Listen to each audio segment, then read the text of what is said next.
Lorsque Ethan Walker, 16 ans, a aidé un inconnu en panne à réparer sa moto cassée sous le pont de l'autoroute I-85, il n'aurait jamais imaginé qu'un simple geste de gentillesse allait attirer une centaine de Hells Angels dans son quartier dès le lendemain matin. Le jeune garçon, qui passait la plupart de ses après-midi à réparer les tondeuses à gazon de ses voisins contre de l'argent, pensait simplement resserrer une chaîne et remettre un carburateur en état de marche. Il ne se doutait pas qu'il était sur le point d'entraîner ses deux meilleurs amis, Caleb Miller et Noah Briggs, dans une aventure fraternelle qui allait mettre à l'épreuve le sens même du mot « famille ».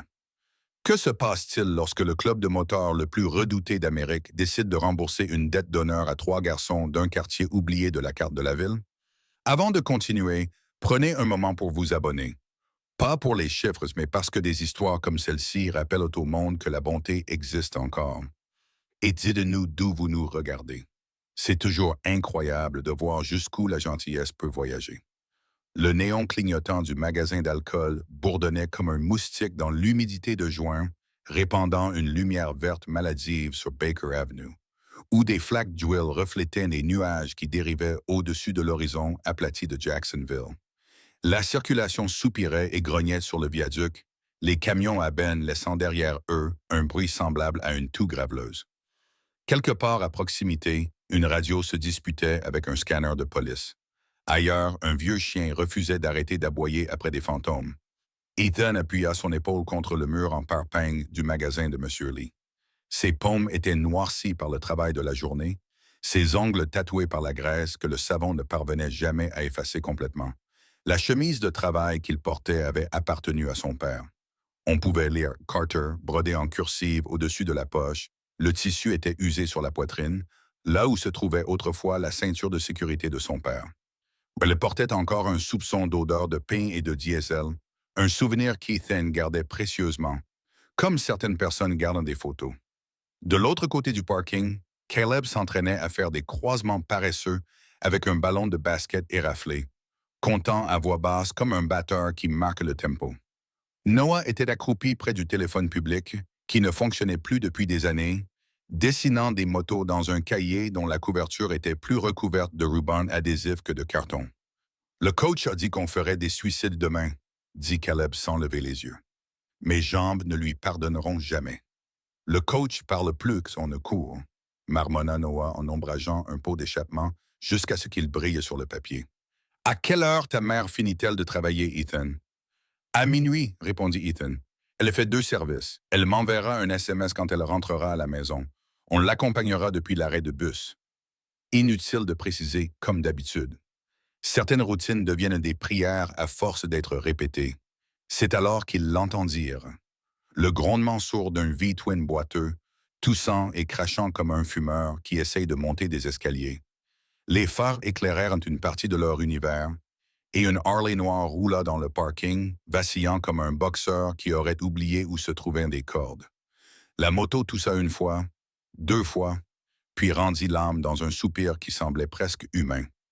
Le moteur posa sa longue jambe sur le sol, ses bottes raclant l'asphalte. Grand, les épaules larges, barbu, le visage buriné par la route, il retira son casque noir mat et passa ses doigts dans ses cheveux qui avaient autrefois été sauvages et qui désormais obéissaient à la gravité. Sa veste en cuir était lourde de patchs qui ne signifiaient encore rien pour les garçons, mais qui représentaient tout pour les routes qu'il n'avait jamais empruntées. Il resta là un instant, respirant comme si le monde l'avait maintenu sous l'eau et l'avait finalement laissé remonter. Même à 6 mètres de distance, les garçons pouvaient le voir. Le regard que les gens ont quand la dernière chose sur laquelle ils comptaient décide de les abandonner. Ethan n'y réfléchit pas. Il ne le faisait jamais quand quelque chose de cassé l'appelait. « La chaîne est détendue, dit-il d'une voix qui portait dans l'air chaud et scintillant. J'ai peut-être cassé une dent. Je suis aussi affamé. » L'homme se retourna, un peu surpris, comme si le parking venait de parler. Ses yeux étaient ceux que l'on voit sur les longues autoroutes, fatigués, honnêtes et moins émus qu'auparavant. Il déglutit. « Tu t'y connais en moto, ce gamin? » « Je connais les machines qui veulent vivre, » répondit Ethan. Il jeta un coup d'œil à ses amis. « Vous venez ou vous allez rester là à me regarder? » Caleb sourit, fit rouler le ballon contre le mur et courut vers eux. Noah glissa son carnet dans sa capuche comme s'il s'agissait d'un objet fragile et sacré, puis les suivit. De près, la Harley ressemblait à une histoire racontée en chrome et en cicatrice. Ethan s'accroupit à côté, tapotant la chaîne avec son ongle, écoutant le son. Caleb examina la moto avec l'aisance de quelqu'un capable de bloquer un pivot 2 fois plus grand que lui. Noah ouvrit une page blanche et commença à dessiner l'arrière, mesurant du regard comme s'il construisait un plan pour un avenir qui incluait un atelier avec son nom au-dessus de la porte. La voix de l'homme était rauque, comme du gravier sous des pneus. « Je m'appelle Rowan, dit-il. Rowan Pike. Ethan, dit Ethan. Il désigna sans regarder. La clé Allen dans ton trousseau, la 4 mm. Rowan la lui tendit. Vous, les jeunes, vous réparez toujours les motos en pleine nuit. Caleb gloussa. On dirait que tu aurais besoin d'un verbe, vieux. Vieux? La bouche de Rowan se tordit. C'est comme ça qu'on appelle les hommes de nos jours. C'est un compliment, dit Noah. Un visage impassible signifie que tu as survécu. Cela lui valut un vrai sourire, petit et rapide, comme une étincelle qui enflamme du papier. Rowan s'accroupit avec eux, les années s'effaçant de son attitude, alors qu'il se déplaçait dans ce langage de mécanicien qui contourne la bouche. La chaîne se tendit. Le flotteur se détacha. Le gicleur principal bouché cracha un morceau de gomme comme un secret enfin avoué. L'essence fit couler des larmes de leurs yeux et fit ressurgir des souvenirs sur le visage de Rowan. « Où vas-tu? » demanda Ethan en s'essuyant les mains. Rowan hésita, la mâchoire crispée. « À l'hôpital de Savannah. Ma mère... » Eh bien, il ne termina pas. Il n'en avait pas besoin. Mon téléphone est tombé en panne il y a 2 villes. La moto a commencé à avoir des ratés près de Kingsland. Je me suis dit que j'allais la pousser. « Tu ne roules pas au ralenti? » dit Ethan. Il jeta un coup d'œil à Caleb. « Tu as cette bouteille d'eau? » Caleb la lui tendit. Ethan rinça le gicleur et souffla dedans, à l'écoute du sifflement pur. Noah prenait des notes comme un sténographe judiciaire. Rowan les observait comme un marin observe le rivage qui se rapproche lentement. « Les gens s'entraident encore, » murmura Rowan, presque pour lui-même. « Parfois, dit Ethan, à certains endroits, ils ont remonté le carburateur. » Ethan régla le ralenti avec la patience d'un accordeur. Rowan passa une jambe par-dessus la moto et appuya sur le démarreur. La Harley s'éclaircit la gorge et trouva sa voix, grave et assurée, comme une chorale qui atteint enfin la note qu'elle cherchait. Pendant un long moment, ils se contentèrent de l'écouter. Ces battements de cœur parfaits et irréguliers, cette preuve que quelque chose avait été réparé. Rowan coupa le moteur et chercha son portefeuille. Ethan leva la main. « Non, dit-il d'une voix calme, essaye juste de rejoindre ta mère. » Rowan regarda le garçon comme s'il essayait de le mémoriser. Il sortit une carte de visite à la place. Un carré blanc, aux bords adoucis par les kilomètres parcourus dans sa poche. « Mon magasin à Savannah, dit-il. Si jamais tu as besoin de quoi que ce soit, si jamais tu passes par là, demande Rowan Pike. On ne quitte pas souvent Jacksonville, dit Noah, moitié blague, moitié vérité qui avait le goût d'un mur. Rowan plaça la carte dans la main d'Ethan, refermant les doigts du garçon autour d'elle avec une pression qui signifiait une promesse. Il enfila son casque, démarra la moto et, l'espace d'un instant, il fut lumineux dans les néons du marché, le cuir rapiécé, la poussière de la route, la gratitude. « Merci, dit-il, aussi simple qu'une prière, et il s'enfonça dans la nuit, son feu arrière rétrécissant comme un charbon entraîné dans un long tunnel. Le matin arriva dans un bleu métallique, l'air lourd de la menace d'un orage et l'odeur de la pluie qui ne savait pas si elle allait tomber ou se moquer. Le SMS de Mme Carter réveilla Ethan sur le canapé. À la maison. Dormir. « Merci, chérie. » Il s'étira, répondit par un cœur et se dirigea sur la pointe des pieds vers la cuisine. Noah ronflait dans un sac de couchage posé à même le sol. Caleb était étendu sur le tapis comme une étoile de mer, ses écouteurs de travers sur la tête qui, d'une manière ou d'une autre, continuaient à bouger au rythme de la musique dans ses rêves. Ils auraient dormi jusqu'à midi si le monde n'avait pas commencé à vibrer. Au début, c'était un souvenir, un rêve de tonnerre grondant au-dessus de la rivière St. John's. Puis, il s'est transformé en moteur. Pas un, pas 5, peut-être une centaine. Leur voix collective, un mur, un raz-de-marée, une armée. Caleb s'est redressé si vite que ses écouteurs ont été projetés. Noah a ouvert les yeux, les pupilles dilatées. Ethan était déjà debout, le cœur battant à tout rompre. Ils ont titubé jusqu'au porche, en chaussettes et confus. Baker Avenue n'était plus une rue. C'était une rivière de motos. Le chrome brillait comme des écailles de poisson. Le cuir était découpé comme des bannières. Les écussons représentant des têtes de mort se comptaient par dizaines. La chatte errante du quartier se recroquevilla sous la Buick de Madame Ortiz et récita ses 9 vies comme un chapelet. Les voisins se figèrent sur leur porche, le téléphone à la main, la bouche ouverte. Les petits-enfants de l'appartement 3 dansaient en cercle, convaincus qu'un défilé les avait accidentellement trouvés. Même M. Lee sortit de son magasin, son tablier flottant au vent, les mots lui manquant pour la première fois depuis 1989. Les Hells Angels arrivèrent en formation avec une discipline qui disait « Nous ne sommes pas ici par hasard ». Ils s'arrêtèrent doucement le long du trottoir, sur 2 rangées, leur moteur émettant ce ronronnement régulier qui ressemble à une ligne de basse sous vos côtes. Puis ils se sont tus un à un, jusqu'à ce que l'air estival se souvienne comment être silencieux. Un homme est descendu de la 3e moto de la première rangée. Il a retiré son casque comme un chevalier retirant son helm, lentement et délibérément. Rowan Pike, les mêmes yeux mais pas le même homme. Du jour au lendemain, il avait retrouvé sa raison d'être. Les écussons sur sa veste semblaient briller. Des années, des chapitres, des routes, du respect cousu par des mains qui comprenaient ce que chaque fil coûtait. Si des histoires comme celle-ci vous touchent, ne vous contentez pas de continuer à faire défiler. Abonnez-vous et rejoignez-nous pour répandre l'espoir, la loyauté et la gentillesse que le monde oublie si facilement. Il gravit les marches du porche avec un silence qui semblait plus grand que le bruit. Les garçons ne bougèrent pas. La rue ne respira pas. Rowan sourit, et cela brisa la tension comme une clé tombée par terre.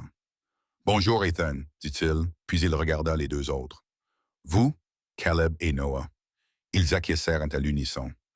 Rowan se retourna, sa voix résonnant comme une cloche d'église à travers le quartier. « Les gars, appela-t-il à la foule rassemblée en cuir, voici les jeunes hommes qui ont veillé à ce que je ne rate pas la dernière matinée claire de ma mère. » Un murmure d'approbation parcourut la ligne. Pas des moteurs cette fois-ci. Des hommes, casques baissés, mains sur le cœur. Quelqu'un dit « respect », et le mot rebondit doucement le long de la rangée comme une caresse. Rowan se tourna à nouveau vers les garçons. « Vous n'avez pas pris mon argent, dit-il. Alors nous avons apporté autre chose. » Il claqua des doigts. 2 motards s'avancèrent avec des caisses de lait et des sacs à outils, un autre avec une boîte à outils rouge qui semblait assez lourde pour ancrer un petit bateau. Ils posèrent soigneusement le tout sur le porche, puis reculèrent. Tout d'abord, dit Rowan, le petit déjeuner. Il ouvrit une caisse révélant des thermos, des biscuits emballés dans du papier aluminium et des fruits. Votre mère est au travail, nous lui en laisserons aussi. Madame Carter, qui s'était approchée de la porte, la main sur la gorge et les yeux écarquillés, tenta de parler, mais ne put que rire. « Eh bien, je n'en reviens pas, commença-t-elle, mais le reste de la phrase se dissipa dans des larmes de gratitude. Deuxièmement, dit Rowan en montrant la boîte à outils, il y a là un kit de démarrage qui rendrait jaloux un concessionnaire. Des clés, des douilles, une clé Torco, un multimètre, un brise-chaîne, des pinces, c'est à toi. Ethan l'ouvrit et dut agripper le couvercle pour empêcher ses mains de trembler. Je ne peux pas. Nous ne pouvons pas. Tu peux, dit Rowan. Parce que je le dis, parce que la route le dit, et parce que lorsqu'une chose est bien faite, tu l'honores en y ajoutant quelque chose, dit-il en claquant à nouveau des doigts. Un écrivain aux tatouages semblables à une carte sortie d'un dossier vert. Rowan le tenait sans hâte. Comme un homme tient une lettre qu'il a lue 100 fois. J'ai passé quelques coups de fil hier soir sur le chemin du retour. Il dit, j'ai des amis à Jack's Beach qui tiennent un magasin légal, Sparrow Road Cycles. Ils ont besoin d'aide pour l'été, une formation rémunérée sur de vrais vélos, un environnement sûr, sans bêtises. Ils vous prendront tous les 3 si vous le choisissez. Vous commencez demain. Caleb déglutit si fort qu'il fit du bruit. Vraiment? Vraiment? Dit Rowan. Et si l'école ou la vie vous en empêche, appelez-moi. On s'adaptera à ton emploi du temps. Tu gardes de bonnes notes. Tu continues à venir, ils continueront à t'apprendre. Noah plissa les yeux comme s'il n'arrivait pas à se concentrer sur les contours de son propre avenir. Et si, je veux dire, est-ce qu'on peut? Il brandit son carnet de croquis comme pour finir sa phrase. Rowan le prit, feuilleta les pages remplies de lignes soignées et griffonna des ombres de moteur dessinées comme des études anatomiques. Il hocha lentement la tête. « Tu es un artiste, dit-il sans poser de questions. Mon frère tient une imprimerie à Savannah. Quand tu seras prêt, il t'apprendra le CAD, la conception de pièces, le pochoir pour les réservoirs. Mais d'abord, dit-il en tapotant le carnet de croquis, tu dois apprendre comment ça respire. » Noah sourit sincèrement pour la première fois de la matinée. Cela le transforma. « Et troisièmement, dit Rowan d'une voix plus calme, comme si le porche s'était transformé en petite église, personne ne touche à cette maison. » Il regarda la file de motards qui avaient déjà fait le serment avec leur corps simplement en étant là. La nouvelle se répand. Si quelqu'un cherche des ennuis, tu appelles. Si quelqu'un essaye de te mettre les mains dessus, tu appelles. Personne ne touche à cette maison. Il regarda la file de motards qui avaient déjà fait le serment avec leur corps simplement en étant là. Le mot se passe. Si des problèmes surviennent, vous appelez. Si quelqu'un essaie de vous mettre la main dessus, vous appelez. Si le monde vous oublie, nous nous souvenons. Madame Carter se couvrit la bouche. Un amen s'échappa. Quelque chose s'apaisa dans le quartier. Les voisins se détendirent. Les enfants se mirent à chuchoter. Les téléphones se sont à nouveau levés. Le chat errant a décidé que la matinée pourrait peut-être exister après tout. Rowan s'est approché d'Ethan. « Tu as serré cette chaîne comme un homme qui respecte la tension, a-t-il dit. Tu as parlé à ce carburateur comme s'il te devait de l'argent, mais tu l'aimais quand même. Ce n'est pas quelque chose que je vois tous les jours. Où as-tu appris ça? » « Mon père, a répondu Ethan, la main sur le script Carter au-dessus de son cœur, avant de ne pas se finir non plus. Il n'en avait pas besoin. « Et YouTube, ajouta-t-il, parce que plus rien n'est pur désormais. » Rowan rit, un son au contour tranchant, mais chaleureux à l'intérieur. « Ton père t'a bien enseigné, dit-il. Apprenons-en davantage. » Il se retourna et fit signe à un moteur près du milieu du groupe. L'homme apporta un réservoir argenté mat, marqué par les coups durs de la vie. « Celui-ci vient de la pile de ferraille, dit Rowan. Noah, je veux que tu dessines ce qu'il veut devenir. » Il fit un signe de tête à Caleb. « Et toi, tu as déjà changé un pneu de moto? »« Je peux changer celui d'une voiture les yeux fermés, » répondit Caleb. « Bien.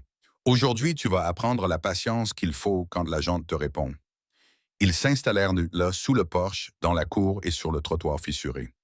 Un vieil homme de l'appartement 7 sortit une chaise de jardin et se proclama contremaître émérite. Les enfants allaient chercher de l'eau et transmettaient des messages comme de jeunes écuyers. Madame Horty apporta des cafés dans de petites gobelets en papier. Même M. Lee oublia d'encaisser les achats pendant 10 bonnes minutes, ce qui stupéfia le quartier plus encore que les motos. Rowan s'accroupit avec Ethan sur le trottoir. Tous deux se penchèrent sur une roue arrière comme des chirurgiens. Il montra au garçon comment lire les traces d'usure comme des feuilles de thé, comment sentir le murmure d'un roulement rugueux les yeux fermés, comment faire confiance au couple moteur non par bravade, mais par mémoire calibrée. Les machines disent la vérité, dit Rowan. Les gens parfois non, mais le métal oui. Si tu l'écoutes, il te gardera honnête. Ils travaillèrent jusqu'en fin de matinée. La sueur salait leurs sourcils. Les rires se propageaient dans le quartier comme si quelqu'un le réparait à la main. À midi, les moteurs se sont alignés des deux côtés de la rue et ont redémarré leur moto, non pas pour partir, mais pour marquer le coup. Le quartier vibrait. Ce bruit monta jusqu'en haut et secoua la journée jusqu'à ce que les choses en désordre se remettent en place. Rowan retira son casque une dernière fois. Il regarda Mme Carter. « Madame, dit-il avec un respect à l'ancienne qui ne se démode jamais, votre fils et ses frères ici présents m'ont écrit. Je n'oublie pas ceux qui font le bien. Vous avez une famille chaque fois que vous en avez besoin. » Mme Carter acquiesça. « On dirait que c'était le cas aujourd'hui, dit-il en se tournant vers les garçons. Encore une chose, dit-il plus doucement. Il tendit un petit écusson, pas un écusson complet, ni quoi que ce soit qui pourrait blesser les enfants s'ils faisaient semblant. Juste un rectangle avec des ailes blanches cousues sur une clé. Ce n'est rien d'officiel, dit-il là, juste quelque chose que nous donnons à ceux qui nous aident, à ceux qui mettent leurs mains là où leur cœur était déjà. Ethan le prit comme on prend une médaille à laquelle on ne s'attendait pas et à laquelle on doit désormais se montrer à la hauteur. « Merci, dit-il d'une voix ferme malgré l'effort. » Rowan enfila son casque. La file de motards se redressa comme un seul animal se réveillant. Il pointa 2 doigts vers son cœur, puis vers le poche. « Appelez-moi, dit-il au garçon, à la maison, au quartier. Pourquoi que ce soit. » Ils repartirent comme ils étaient venus, propres, disciplinés, le tonnerre s'atténuant à mesure qu'ils se déplaçaient vers l'est en direction de la rivière. Le grondement s'estompa sur Baker Avenue jusqu'à ce qu'il ne reste plus que l'odeur de l'huile chaude et un silence qui semblait laisser place à quelque chose de bon. Pendant un long moment, le quartier resta là, clignant des yeux, comme si quelqu'un avait éteint puis rallumé le monde, qui était revenu plus net. Puis tout explosa.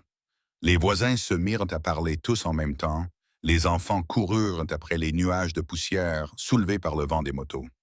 M. Lee se souvint enfin de faire payer les gens qui étaient soudainement ravis de payer. À l'intérieur, Mme Carter posa la boîte à outils sur la table de la cuisine comme un retable. « Nous ne serons plus en retard au travail parce que les voitures ne démarrent pas », a-t-elle déclaré.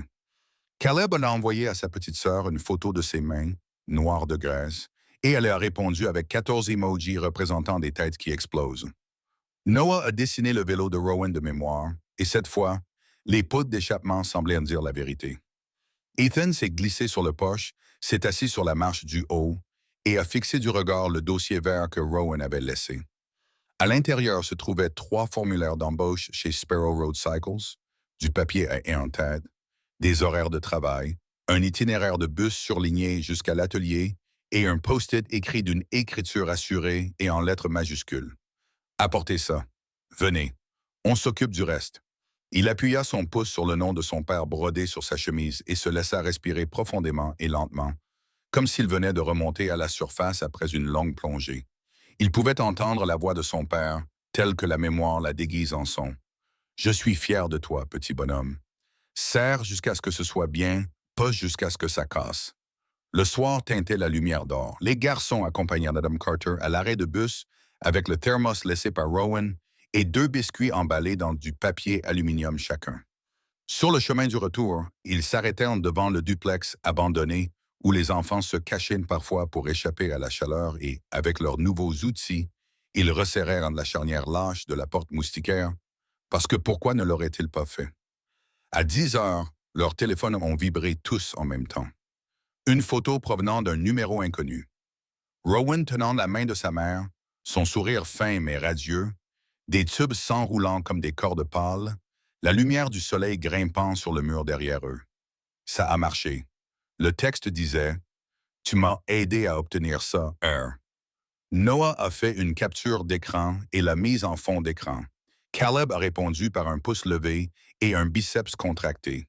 Ethan a regardé longuement l'écran et a tapé « Dis-lui que 3 garçons de Jacksonville lui disent bonjour. » Elle a élevé un bon fils. La réponse est arrivée 1 minute plus tard. Elle dit « 3 bons hommes, pas des garçons. » Elle dit de prendre le petit déjeuner demain. C'est ce qu'ils ont fait. À 6h15, les garçons se tenaient devant Sparrow Road Cycles, le soleil hésitant encore à se lever, et ont rencontré Maya, les avant-bras tatoués de plomb, les cheveux relevés sous un bandana, le sourire qui disait « Apportez-moi vos objets cassés et voyons ce que nous pouvons en faire ensemble. » Elle leur a remis des t-shirts de la boutique avec leur nom inscrit sur du ruban adhésif en attendant que les véritables écussons puissent être cousus. Elle leur a montré une CB650 de 1978 dont le faisceau électrique avait son mot à dire. Elle a appris à Caleb à équilibrer une roue comme s'il s'agissait d'une méditation. Elle a demandé à Noah de concevoir un graphisme pour le réservoir d'un client qui n'avait jamais dit autre chose que « ça ressemble à de la pluie avant qu'elle ne tombe ». Elle a regardé Ethan écouter un raté, puis trouvé le problème comme s'il lisait le braille que l'univers cachait à la vue de tous. À midi, ils étaient sales et heureux d'une manière qui restait gravée dans leur mémoire. À la fermeture, Maya a dit ce qui importait le plus. « Vous pouvez rester », leur a-t-elle dit. Non pas parce que Rowan l'a demandé, mais parce que vous l'avez mérité. Sur le chemin du retour, ils étaient silencieux, comme le sont les garçons lorsque l'avenir cesse soudainement d'être une théorie. Baker Avenue avait le même aspect, mais eux avaient changé. Sous le porche, Mme Carter leur réservait une surprise. Un gâteau de chez M. Lee sur lequel était inscrit « Premier jour » en lettres bleues tremblantes. Le voisinage a apporté des fourchettes en plastique. Quelqu'un a mis de la musique. Quelqu'un d'autre s'est mis à danser. La chatte errante a décidé que les miettes n'étaient pas dignes d'elle et s'est éloignée fièrement. Le soleil se couchait doucement sur les toits. Des nuages d'orage s'amassaient à l'horizon. Beaucoup de bruit pour rien, comme de grandes promesses qu'il pourrait peut-être tenir cette fois-ci. Ethan s'assit à nouveau sur les marches, le patch représentant une aile et une clé à molette de Rowan Shaw dans sa paume. Il pensa à la façon dont une chaîne glisse lorsqu'elle est trop lâche et se casse lorsqu'elle est trop tendue, et à la façon dont, quelque part entre les deux, se trouve la tension qui fait avancer la puissance. Caleb s'assit à côté de lui en voyant un message à l'entraîneur pour lui expliquer pourquoi l'entraînement pourrait mieux se passer maintenant qu'il avait un travail qui exigeait de la discipline.